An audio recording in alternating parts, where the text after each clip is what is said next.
வரேன்னு சொன்னேன். நாளைக்கு இல்ல நாளை மறுநாள் வருவேன். நாளைக்கே வந்தான் வர முடியாது. என்ன பண்ணுவேன் நீ? இதுக்கெல்லாம் அஞ்சுறவனோ பயந்து ஓடுற ஆளோ நான் கிடையாது. வருவேன். நாளைக்கு 11 மணிக்கு தான் வந்தாகணும். வர முடியாது. உன்னால முடிஞ்சதை பாரு. சும்மா அவ்வப்போது அவதூறா ஒரு புகார். அந்த அம்மா திமுக ஆட்சிக்கு வரும்போது வரும். அம்மையார் ஜெயலலிதா 10 ஆண்டுகள் ஐயா எடப்பாடி எல்லாம் ஆட்சியில் இருந்தபோது ஏன் வரல? இவங்க வரும்போது வருவாங்க. குறிப்பா தேர்தல் வரும்போது வரும். என்னை சமாளிக்க முடியலன்னு அந்த அம்மாவை கூட்டி வந்து நிறுத்துவாங்க.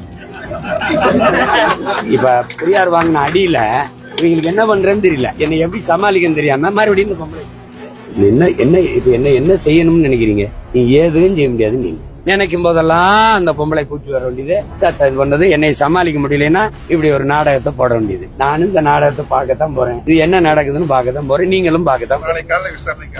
நாளைக்கு தருமபுரியில கலந்தாய்வு. நான் வருவேன். அந்த வலசரவாக்கம் காவல் நிலையம் அங்கதானே இருக்கும். நான் இங்கதானே இருப்பேன். என்ன அவசரம்னு சொல்லு. அவசரம் நீ வந்தது வர முடியாது. என்ன பண்ற பண்ணி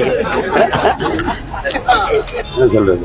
கேவலமான நடவடிக்கை இதெல்லாம். இதுல இந்த ஆட்சியும் ஆட்சியாளர்கள் அசிங்கப்படுறாங்களே இல்லையா? எனக்கு இதுல ஒண்ணும் இல்ல. இல்ல இவ்வளவு விரட்ட வேண்டிய அவசியம் என்ன இருக்குது? இந்த அரசு இது மாதிரி வேற எதுலயாவது நடவடிக்கை எடுத்திருக்குதான்னு நீங்க பாருங்க. எவ்வளவு கேவலமான ஒரு ஆட்சி அதிகாரத்தை நடத்திக்கிட்டு வரேன்னு சொல்லிட்டேன். என் வீட்டுல என் மனைவி என் பிள்ளைகள்லாம் இருக்காங்க. அவ்வளவு பேர் வேலை செய்யணும்.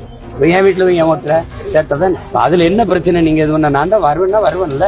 நீங்க விசாரிச்சதுக்கு பதில் சொன்னவன் தானே. நான் வராம போயிருவேன். இவ்வளவு பெரிய வேலை செய்யறவன் இல்ல உங்களை மாதிரி பயந்து ஓடிக்கிற கோடைகளா இல்ல? நான் தான் வருவேன்னு சொன்னேன். அப்புறம் ஏன் இந்த வேலையை செய்றீங்க நீங்க?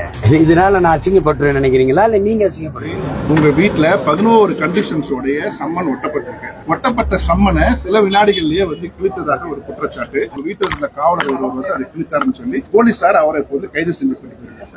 இது உங்களுடைய விஷயம். இதெல்லாம் அவசியமற்ற ஒரு என்ன சொல்றது? இது கேவலமான நடவடிக்கை இதெல்லாம். இதே வழக்குக்கு ஏற்கனவே 3 மணி நேரம் விசாரிச்சு எல்லாத்தையும் பதிவு பண்ணிட்டாங்க. அப்புறம் திருப்பி அதே வழக்கு தான். அப்புறம் திருப்பி அதே தான் பேசணும். அவங்களுக்கு இதுல திரும்ப திரும்ப பேசி எது என்னையோ அசிங்கப்படுத்தலான்னு நினைக்கிறதுக்காக வச்சுறாங்க. இதுல இந்த ஆட்சியும் ஆட்சியாளர்கள் அசிங்கப்படுறாங்களே இல்லையா? எனக்கு இதுல ஒண்ணும் இல்ல. இவ்வளவு தீவிரம் காட்டுறீங்க. அந்த அண்ணா பல்கலைக்கழகத்துல அந்த பொள்ளாச்சி வன்கொடுமையில நடந்த இந்த இதெல்லாம் இவ்வளவு தீவிரம் காட்டலையே. நான் ஏற்கனவே ஒரு அழைப்பானை கொடுத்தாங்க. கையெழுத்திட்டு சொல்லிட்டு தான் வந்தேன். இதெல்லாம் திட்டமிட்டேன். வர முடியாது. வந்து உடனே வரேன். வேற நாட்டுக்கு போய் தலைவராக முடியாது. உங்களுக்கு தெரியும். கடை வச்சு தினந்தோறும் உங்களை சந்திச்சுக்கிட்டு இருக்கேன். இதுல இவ்வளவு விரட்ட வேண்டிய அவசியம் என்ன இருக்குது? இந்த அரசு இது மாதிரி வேற எதுலயாவது நடவடிக்கை எடுத்திருக்குதான்னு நீங்க பாருங்க. எவ்வளவு கேவலமான ஒரு ஆட்சி அதிகாரத்தை நடத்திக்கிட்டு எந்த சிக்கல்லையாவது பிரச்சனையாவது இப்படி பண்ணிருக்கா? வரேன்னு சொல்லிட்டேன். என் வீட்டுல என் மனைவி என் பிள்ளைகள்லாம் இருக்காங்க. அவ்வளவு பேர் வேலை செய்யறவங்க. நான் இந்த கிருஷ்ணகிரியில தான் இருக்கிறாங்கன்னு இங்க பாதுகாப்புக்கிற காவலருக்கு தெரியும். அங்க இருக்கிறவங்க தெரியும். என் வீட்டுல என் ஒருத்தர சேட்டை தானே. நீங்க ஒட்டிட்டு போன பிறகு என் வீட்டு கதவுல இருக்கிறத அங்க வேலை என் தம்பி ஒருத்தர் கிழிச்சிருப்பாரு. அதுல என்ன பிரச்சனை? நீங்க இது பண்ண நான் தான் வருவேன்னா வருவேன்ல.